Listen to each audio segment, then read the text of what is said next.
Hey guys, Bossman here, and I know I'm a day late, and I apologize, but just wanted to give you guys my thoughts as one half of Tag Talkers on both Battleground, and Raw. And basically start with, I like the fact that this month's panel was Tensai, Josh Matthews, Miz. It was a pretty good panel for the pre-show discussions, and I actually liked the insight they had this month. Then for the pre-show, we had a match that I don't think belonged on the pre-show. I think it belonged on the main show as Dolph Ziggler took on Damian Sandow. This match was really a really good match, and I think that it belonged on the main show, not on the pre-show. And Dolph Ziggler won the match, beat Damian Sandow yet again. So yet again, the Money in the Bank winner loses a match. And before the match, he claimed that he was gonna cash in after the hardcore match between Rob Van Dam and ADR, Alberto Del Rio, and because of his knee getting hurt during the match with Ziggler, Sandow was not able to cash in. So, pre-show Ziggler defeats Sandow.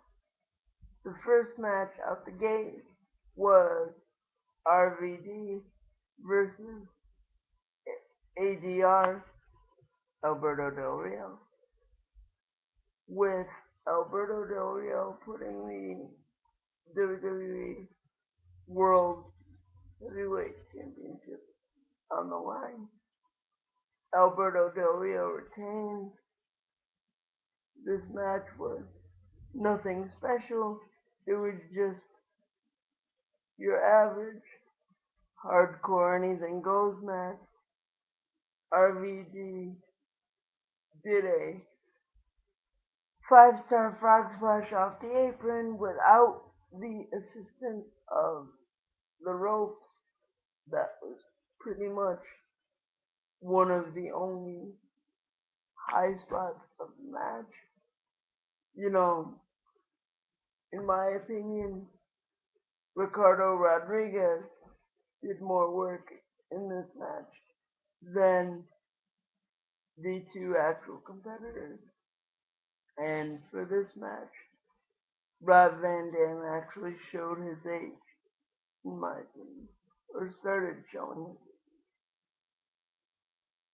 And as I said, Alberto Del Rio retained, and Damian Sandow ended up not catching his Money in the Bank. After that, we had several other just basic matches, and we had Kofi Kingston taking on Bray Wyatt.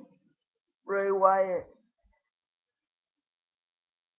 it was a simple Bray Wyatt match with the only interesting thing and really different thing out of the ordinary from any other Bray Wyatt matches when he bent backwards to do that looking upside down spider thing from the corner.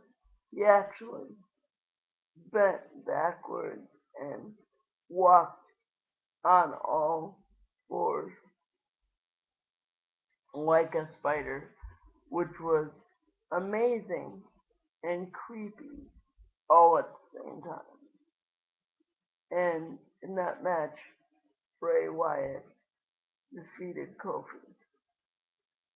Then we had the Real Americans taking on Khali and Santino with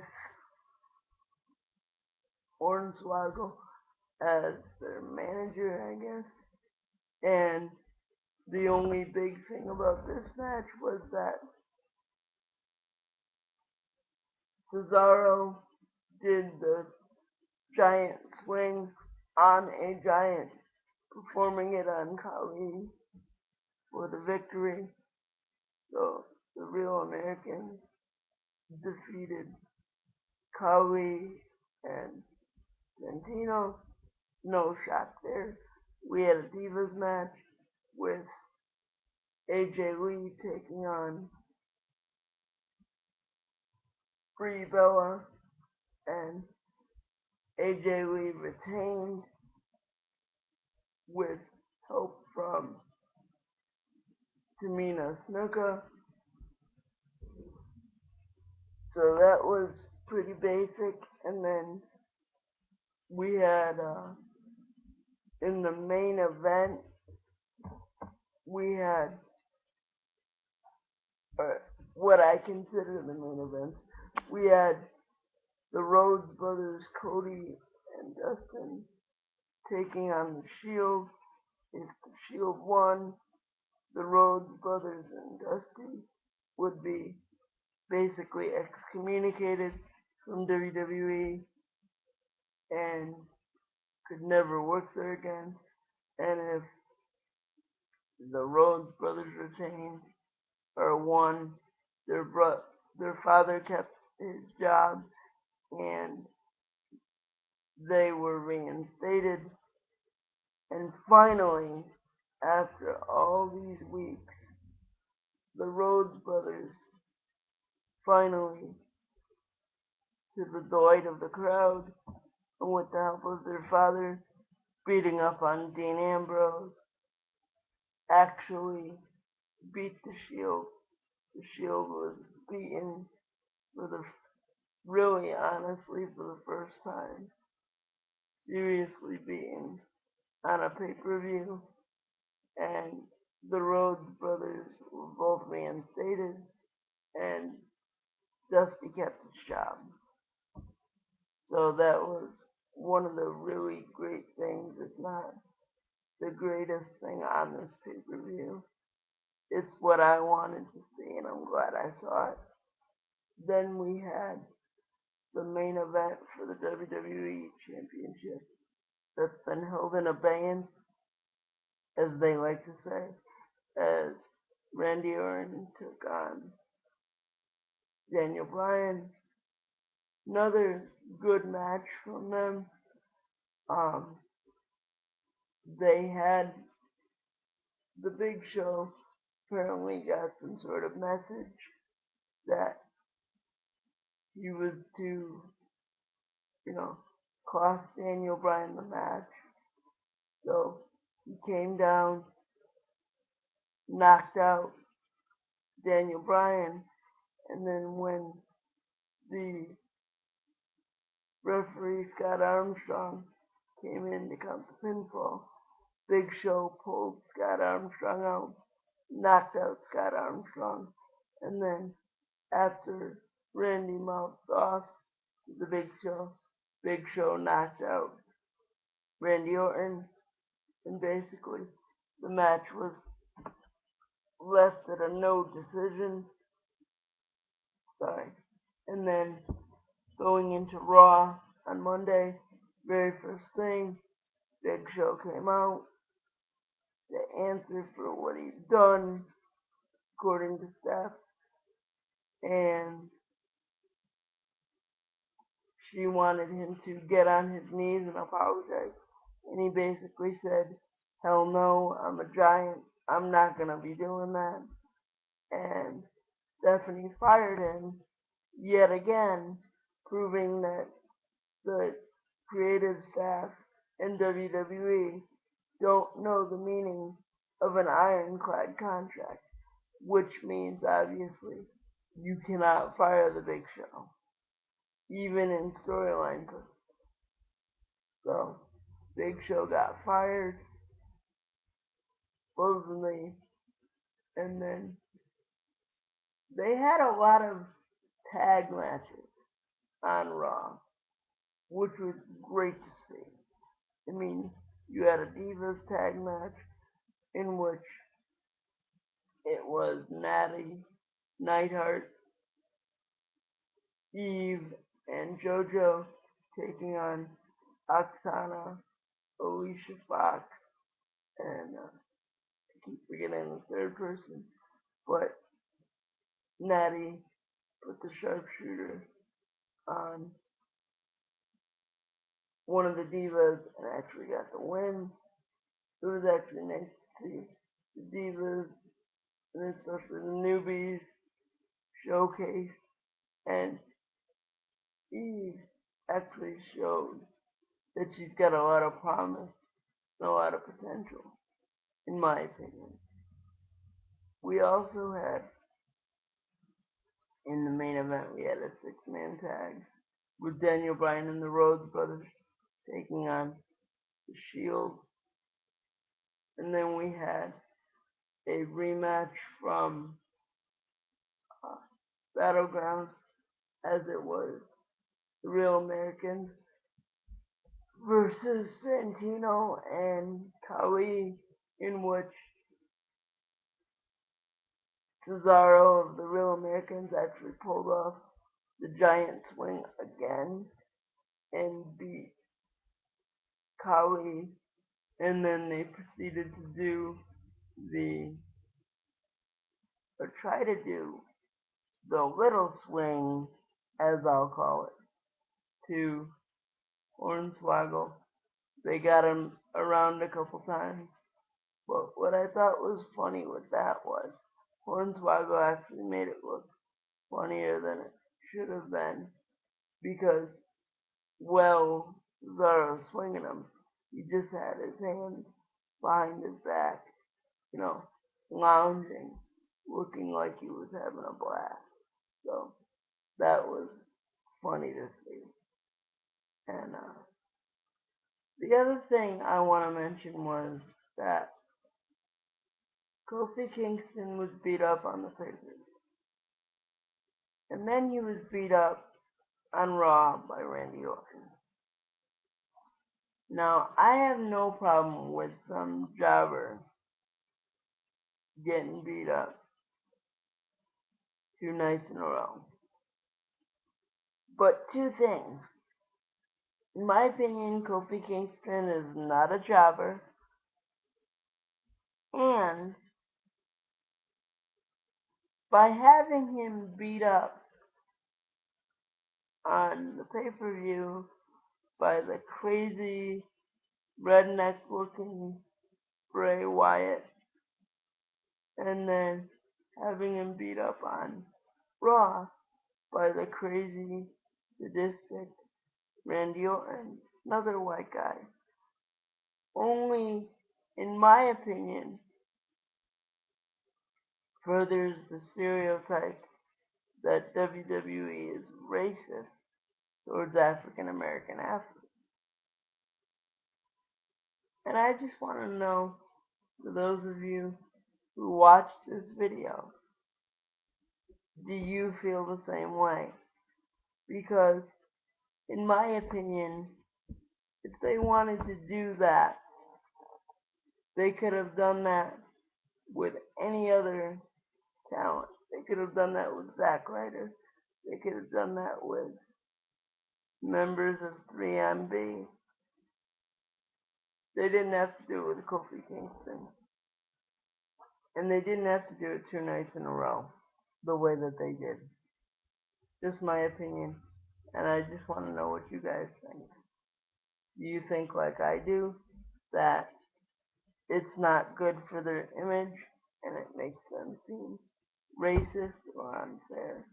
Or are you cool with it? Let me know what you guys think. And you can do that by directly tweeting me, and I'll have my Twitter handle in the description box below. Um, I also want to mention that on Monday, that was the first time I've ever seen the El Matadores and their guy there, the bull. And to be honest, when they first did the video package, all I thought of it was that was a gimmick for the 80s, early 90s. I didn't like it. I didn't see how it would fit in today's WWE. But now, after seeing the fans' reaction, it does fit. It does work. I do like it. And I think that the reason why the Wyatt family and the Mandors work is because they're different. It's not all cookie cutter, same kind of guys with the same type of shorts and same boots, just in different colors. There's something different. That's why they work. You know. Um, Speaking of others, you know, I have no problem with breast cancer awareness, but having a whole month of this pink everywhere with the wrestler's t-shirt and the ring rope and the ribbon in the middle of the rampway and all that. I have no problem with awareness, but to me, it it just seems a little much. I may be in the minority there, but I just want to mention that. And back on the show, they also, two more things, they also wanted people to vote for special guest referee for the Hell in a Cell match for the WWE title at Hell in a Cell in 3 weeks. And your choices were Booker T, Bob Backlund, or HBK, Shawn Michaels. You were able to vote on the WWE app. The winner of the vote was HBK. Each person had a chance to speak like it was a political campaign. And I knew I wasn't going to vote for Booker because Booker mentioned the best for business thing. And so I made my choice, like I said, Shawn Michaels. But it was between Shawn Michaels and Bob Backlund because I actually liked what Bob Backlund had to say as well. But I'm glad Shawn Michaels won because it keeps him around WWE at least for a couple weeks. And we all need to see a little HBK every now and then. And finally, the big part of the night was at the end of the night when they did the 6-man tag. The Shield was beating up on Goldust and Cody, and Daniel Bryan, and Big Show's music hit. And as he was about to come down to the ring, Triple H bailed into the ring and hid behind the Shield, and the Shield attempted to beat down the Big Show. Big Show broke away from them and finally knocked out Triple H, which I think was the right thing, and I'm glad they finally did it. So, with that said, that's my thoughts on Raw. That's my thoughts on Battleground. Follow me on Twitter. Let me know what you guys think, and I'll catch up with you next time. and watch the video we just posted about injuries and the way WWE handles them as well.